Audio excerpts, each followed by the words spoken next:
সম্মানিত হাজিরিন, খাজা গরিবের নামাজ মাইনুদ্দিন মুসাঞ্জিরি রহমাতুল্লাহ আলাইহি হুজুরের জন্য বাবা খাবার নিয়ে আসলেন। হুজুর একটু দাঁড়ান, বসতে দিলেন। আঙ্গুর বাগান থেকে নিয়ে আসলেন, হুজুর যত্ন করলেন। আল্লাহ নবী গো, এই বালকে খাজা মাইনুদ্দিন মুসাঞ্জিরি রহমাতুল্লাহ আলাইহি আদরে হুজুর এতটা তুষ্ট হলেন, হুজুরের ব্যাগের মধ্যে থেকে একটা রুটি বের করলেন। এই রুটিটা সাবায়া খাইলেন, আর অর্ধেক রুটিটা সাবায়া খাজা করবে মাসমিউদ্দিন সানজিরিকে বলল, ভালো করে তুমি একটু হা করো। এবার যখন হা করেছে, এই রুটিটা যখন মুখের মধ্যে দিয়েছে, বাবাজি কিতাবের মধ্যে নাকি দুনিয়ার মানুষ আমি মাইনুদ্দিন দেখতে পাইলাম, আমি বুঝতে পারতেছি পুরা জগৎটা জানো আমার কাছে উলট পালট লাগতেছে গো। এই জগতের কিছু আমার ভালো লাগে না।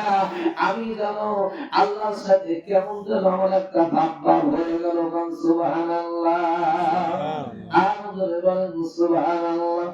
আর কেউ বুঝতে পারে না রে কোনি আল্লাহর খেলা, আমার পীর মুর্শিদের খেলা। আমার আলোকন আর ৩৬ বছর কারণ গেলা কি বুঝি না, সাইমাসির কানে মুর্শিদ বাইশর বাগার দয়াল আর বাইশর বাগা।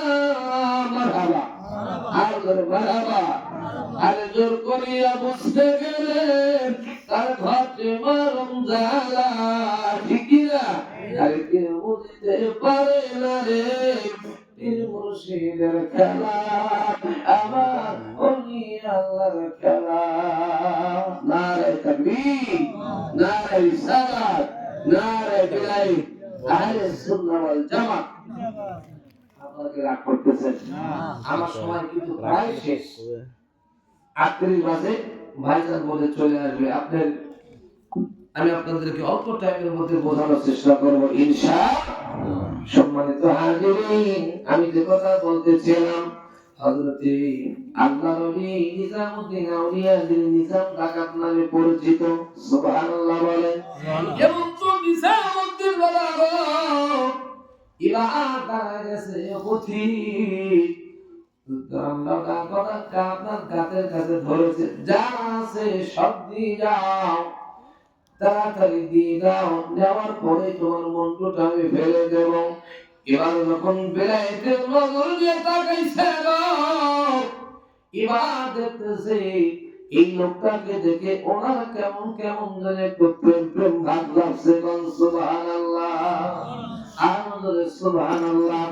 কিন্তু ডাকাত মানুষ তো সহজে তো কাজ করার লোক না, কথা বলে ঠিক কিনা? এবং তো নিজামউদ্দিন আউলিয়া ইবার করতেছে, ও মুসাফির কি আছে তাড়াতাড়ি তুমি দিয়ে দাও, ৯৯টা হয়েছে গো, তোমাকে দিয়ে আমি রাস্তাটা করব। সুবহানাল্লাহ। আল্লাহ যদি বাঁচায় কেউ কি মারতে পারে? জোরে বলেন। কেউ কিন্তু মারতে পারবে না বাবাজি। এবার কিতাবের মধ্যে লেখছে গো বাবা, ওই ব্যক্তিটা ছিল হযরত ওই জামানার বড় আউলিয়া হযরত শেখ ফরিদউদ্দিন রহমাতুল্লাহ আলাইহি সিল্লা বলেন মারহাবা। আল্লাহর ওলি ফরিদউদ্দিন রহমাতুল্লাহ আলাইহি জবাব দিলেন, এ নিজামউদ্দিন, জাতির জন্য ডাকাতি করো, জাতির জন্য ৯৯টা খুন করলাম, একটা দিনও কি ভেবে দেখেছো তারা তোমার পাপের বোঝা নেবে কিনা? সুবহানাল্লাহ। নিজামউদ্দিন আউলিয়া ওনার টনক নড়ে গেছে যে আমার পাপের বোঝা পাই কি, আমার পাপের বোঝা কে নেওয়া নেবে? তখন বলতেছে যাদেরকে খাওয়াই তারাই নেবে। সুবহানাল্লাহ। সুবহানাল্লাহ। যাদের খাওয়াই তারাই দিবে পাপের বোঝা।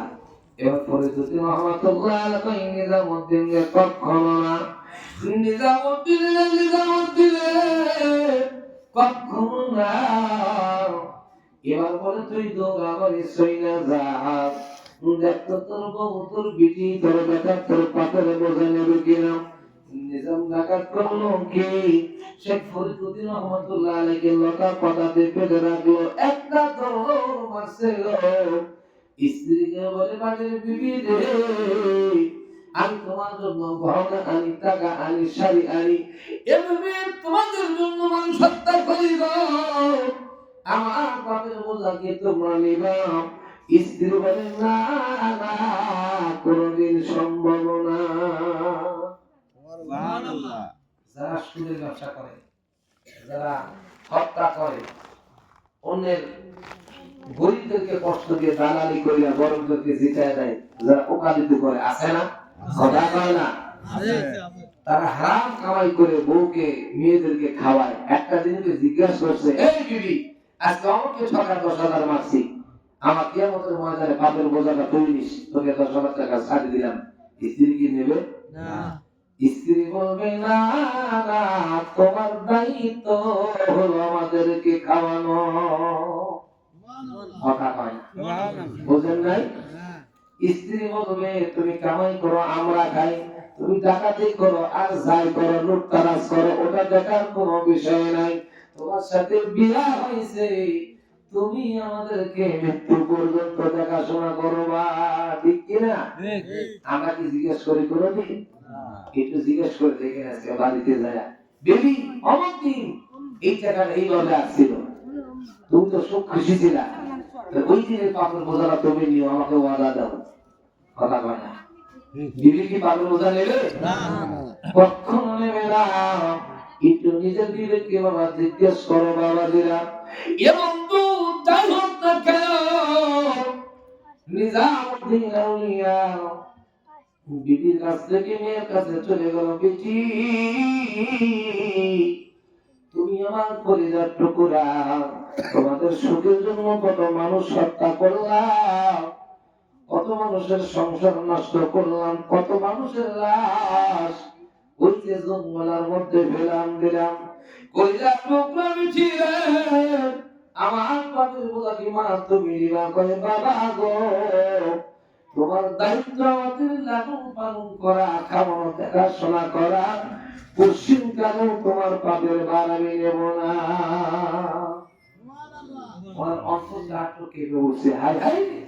মেয়ে বলে কি, এবার ছেলের কাছে গেল, বাবা তুমি আমার কলিজার ধন, আদরের ধন, এই যে এত টাকা পয়সা তোমার জন্য এত আনন্দ উল্লাস করে ঘুরে ফিরে বেড়াও, এ বাবা আমার পাপের বোঝা দিবা কিনা? ছেলে বলে বাবা না না, আমি নিজেকে নিয়ে তো ব্যস্ত, তোমাকে বাবার সময় কোথায়? কথা পায় না। এই সমাজে যারা ছেলেকে লক্ষ লক্ষ টাকা দিয়ে গাড়ি কিনে দিলেন, যারা মোবাইল কিনে দিলেন, একটা দিনও খবর নিলেন না ছেলেটা ফজর নামাজ পড়লো কিনা? কেউ কি খবর নেন? সত্য কথা বলবেন না, কেউ খবর নেন না। তাহলে কেমনে ভাবেন আপনি মৃত্যুর পরে ওই ছেলে আপনার জন্য দোয়া করবে 1 দিন 2 দিন 3 দিন, তারপরে কই মাদ্রাসায় যা, হুজুরদেরকে পকেটে টাকা দিয়ে ফাতিহা শরীফ পড়ায় দে। কথা কয় না, লাভ তো হুজুরের। কথা কয় না, বুঝেন না? হুজুরের লাভ, খাওয়া দাওয়া হলে পকেট কামাই করে চলে যাবে, ভালো কিছু আপনার জন্য চাইবে, আপনার যদি সালাম না থাকে কে সালাম পাঠিয়ে দেবে? বুঝতে পারেন না? ঠিক। সম্মানিত হাজির, গভীর মনোযোগ, একটু রাত্রবেলায় জায়নামাজের মধ্যে দাঁড়ায় যাও, একটু চিন্তা করেন, এই গভীর রাত, বাবা গেছে, মা গেছে, বন্ধু গেছে, বান্ধব গেছে, ওই কনকনে শীতের মধ্যে বাবাজি কম্বল থেকে উঠা যায় না। যারা কবরবাসী তারা কেমনে ঘুমায়, কথা বলে ঠিক কিনা? যে ছেলের জন্য, যে মেয়ের জন্য, স্ত্রীর জন্য সারা জীবন মাথার ঘাম পায়ে ফেললাম, 40 দিন হয়ে যাবে, বছর শেষ হয়ে যাবে, এই দুনিয়া নিয়ে ব্যস্ত, তোমার খোঁজ কেউ আর করবে না। কেউ কি খোঁজ করবে না? পৃথিবী আমার আসল ঠিকানা, মরণ একদিন সকল নবীর পরিচয় পৃথিবী আমার আসল ঠিকানা ঠিক কিনা? একটু করে